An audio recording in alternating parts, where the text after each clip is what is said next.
ኢትዮጵያ ዓለምን እየፈተነ የሚገኘውን የአየር ንብረት ለውጥ ለመከላከል ባለፉት 7 ዓመታት የአረንጓዴ አሻራ መርሃ ግብርን ስትተገብር ቆይታለች። የዚሁ አካል የሆነው የአንድ ጀንበር ችግኝ ተከላ መርሃ ግብር በዛሬው ዕለት በመላው ሀገሪቱ ሲካሄድ ውሏል። በዛሬው ዕለትም የጤና ሚኒስትር ዶክተር መቅደስ ዳባን ጨምሮ ሚኒስትር ዴታዎች፣ የሀገር መከላከያ ሰራዊት አባላት፣ የሸገር ከተማ ከንቲባና ከፍተኛ አመራሮች፣ የኢትዮጵያ አካል ድጋፍ አገልግሎት እንዲሁም የአካባቢው ማህበረሰቦች በመገኘት ከ30 ሺህ በላይ ችግኞችን ተክለዋል። የችግኝ ተከላ መርሃ ግብሩ የኢኮኖሚያዊ ተጠቃሚነትና የምግብ ሉዓላዊነትን ከማረጋገጡ ባለፈ ለጤናው ዘርፍ ከፍተኛ አስተዋጽኦ እንደሚያበረክት የጤና ሚኒስትር ዶክተር መቅደስ ዳባ ገልጸዋል። ችግኞችን መትከል ሁሉ ጊዜ እንደምንለው ለጤናው ሴክተር ከተስፋ መትከል እንደገና ደግሞ አየራችንን ነው በጋራ የምንተክለው።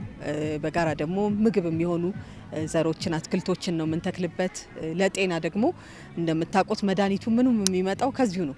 ስለዚህ ለጤና የሚሆነንን ለራሳችን የሚሆነን ለመከላከልም አክሞ ለማዳንም የሚሆነንን ነገር በጋራ የምናስቀምጥበት ነው።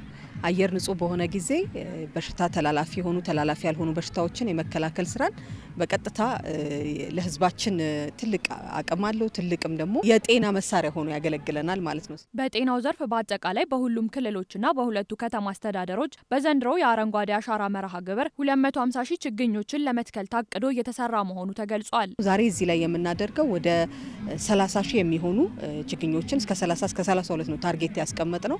ያንን በጋራ ሆነን ሁሉም በጤና ሴክተር ያሉ የሚተክሉበት መርሃ ግብር እናደርጋለን።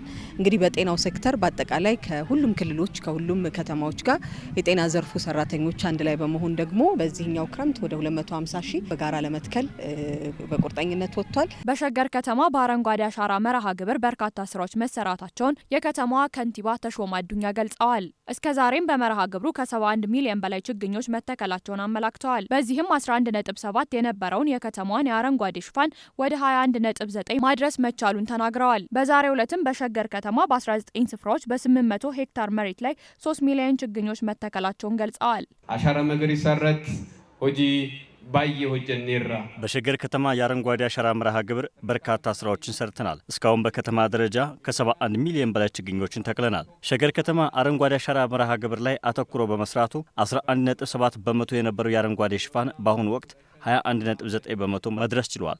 ከተማችን በዛሬው ዕለት ብቻ 3 ሚሊዮን ችግኞችን ለመትከል ያቀደች ሲሆን 800 ሄክታር መሬት ለይተን 19 ስፍራዎች ላይ ችግኞችን ለመትከል ከማለዳው ጀምሮ ስራዎች ሲሰሩ ቆይተዋል። የዘንድሮውን መርሃ ግብር ልዩ የሚያደርገው ችግኞች በሚተከሉበት ስፍራ በጂፒኤስ የሚመዘገብ ይሆናል። ቢቂልቱን ዶድ አበቱት ጂፒኤስ አን ከን ገልማይ ይወጣኡ ችግኞችን በየዓመቱ ከመትከል ባለፈ የተለያዩ እንክብካቤዎች ሊደረግላቸው እንደሚገባም ተገልጿል። ችግኝ እየተከልን የምንገኘው የዛሬው መርሃ ግብር የዚሁ ስራ አካል ነው። መትከል ብቻ ሳይሆን ደግሞ እንዲጸና፣ እንዲጸድቅ፣ እንዲያድግ ክትትል እናደርጋለን። በተከልንባቸው ቦታዎች ላይ የተሻለ የመጽደቅ ምታኔም እንዳለ አይተናል። በቀጣይነትም ዛሬ የምንተክለውንም ጭምር በመንከባከብ በማሳደግ አሻራችንን የምናኖር ይሆናል። ችግኝ እንግዲህ እንደ አንድ ህፃን መውሰድ ነው ያለብን የሚመስለኝና ህፃን ወልዶ ሰው አይጥልም። የወለደ ሰው ተንከባክበው ራሳቸውን እስከሚችሉ ድረስ ለአቅመ ሔዋን ለአቅመ አዳም እስኪበቁ ድረስ እንደሚንከባከቡ ሁሉ ችግኞቻችን እንክብካቤ ይፈልጋሉ። መታጠር አለባቸው፣ መጠበቅ አለባቸው፣ ውሃ መጠጣት አለባቸው። ስለዚህ ኮንቲኒየስሊ ትልቅ እስከሚሆኑ ድረስ እንክብካቤ ይፈልጋሉ። ህፃናት ናቸው ብዬ ነው የማስበው።